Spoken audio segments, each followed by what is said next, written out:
Bună! Bine ai venit pe canalul meu! Astăzi îți arăt pas cu pas cum să croșetezi de la zero. Acest tutorial este pentru începători.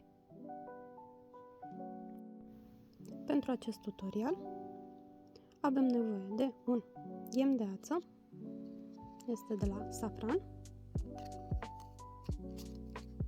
Aici ne uităm pe etichetă și ne uităm ce croșetă avem nevoie.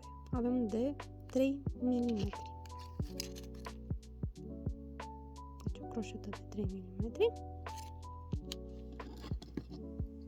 și ceva de tăiat. Hai să începem. Avem firul nostru. Îl iau de după deget, trag cealaltă parte, o pun așa.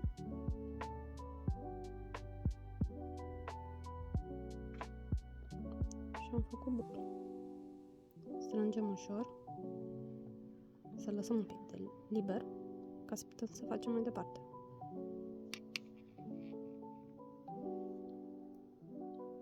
Bun. Și hai să începem. Ca să țin un pic de tensiune în fir, eu dau firul de după degetul mic și pe index. Așa, să avem cât puțin tensiune. Ok?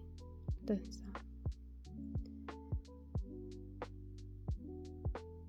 Cu celelalte două, degetul mare și degetul mijlocii, ținem lucru propriu zis. Și începem să facem 10, se trece, se ia firul, ochiuri de lanț, se trece prin buclă. 1. Se ia firul, se trece prin buclă. 2. 3. 4. 5.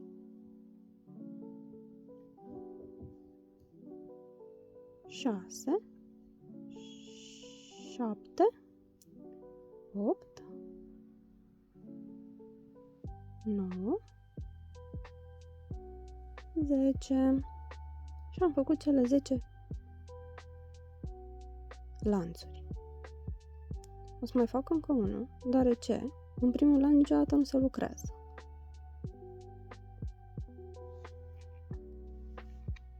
În engleză se numește chain.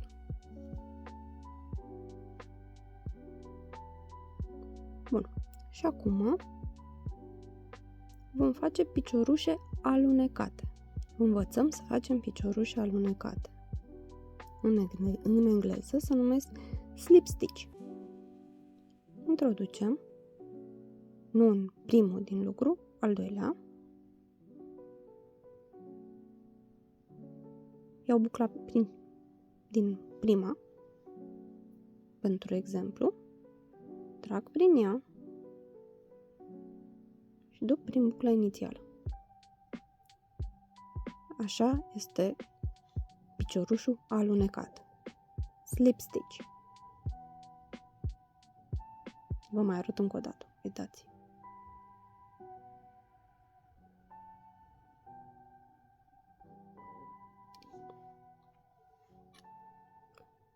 Bun. Acum hai să vă arăt și piciorușe scurte.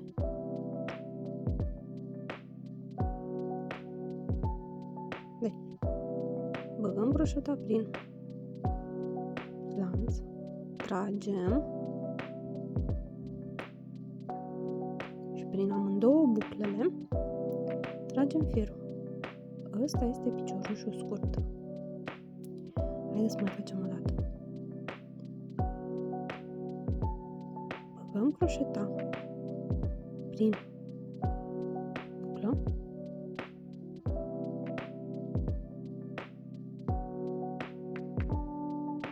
luăm fir, avem două bucle pe croșetă și tragem prin amândouă. Se vede diferența, da? Uitați, astea primele două au fost cu picior alunecat, astea sunt cu piciorul scurt. sau în engleză se numește single crochet.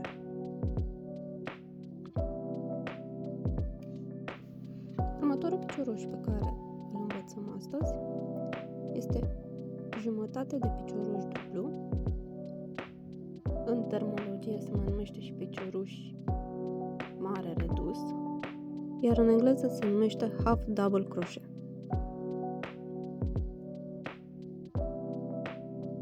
Luăm, deci inițial, vedeți că se vă arătă, se ia buclă pe croșetă, se bagă prin lațul inițial, se trage buclă, deci avem 3 bucle pe croșetă și se trage prin toate 3. Vedeți, mă mai arăt o dată. Deci se ia buclă pe croșetă, se intră în lanț,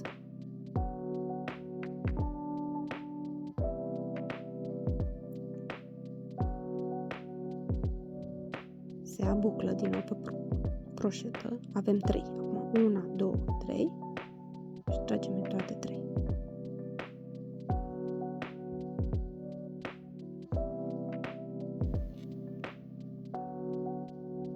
Următorul picioruș este picioruș dublu sau double crochet în engleză. Se procedează la fel ca cel cu jumătate. Se ia buclă pe croșetă, se introduce în lanțul inițial sau în rândul inițial, că tot așa, avem 3, dar de data asta luăm primele 2 bucle, avem din nou iar 2 și următoarele 2. Picioruș dublu.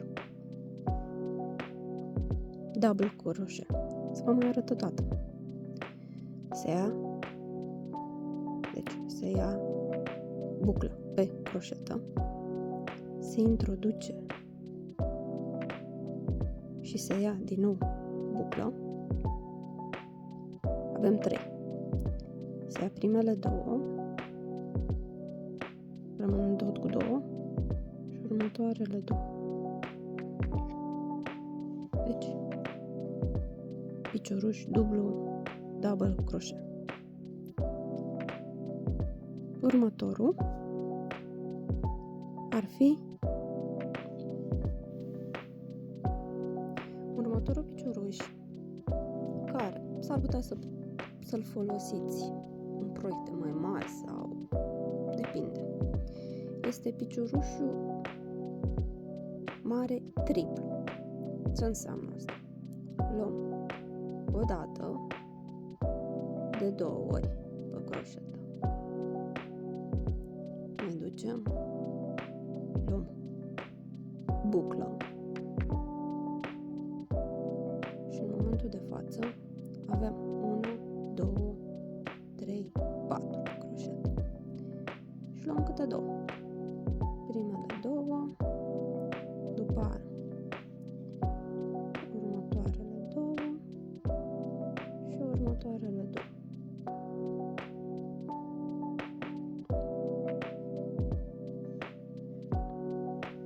Hai să-l mai facem o dată. Și în engleză se numește triple crochet.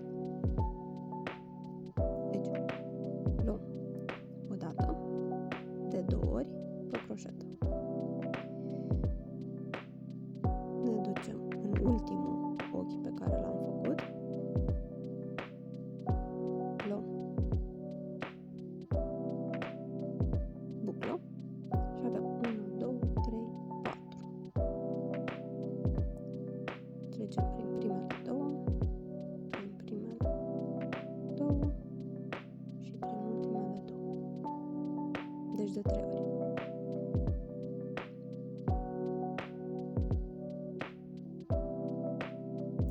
Și avem așa. Piciorușe, primele 2 piciorușe alunecat. Următoarele 2 piciorușe scurte. Piciorușe, jumătate de fapt de piciorușe dublu duble, piciorușe duble și piciorușe triple. În engleză. Slip stitch, single crochet, half double crochet, double crochet și triple crochet. Sper să vă ajute acest tutorial. Dacă acest tutorial te-a ajutat, apasă un like și abonează-te. Subscribe. Lasă-mi un comentariu dacă ai întrebări. Mulțumesc și ne vedem la următorul tutorial.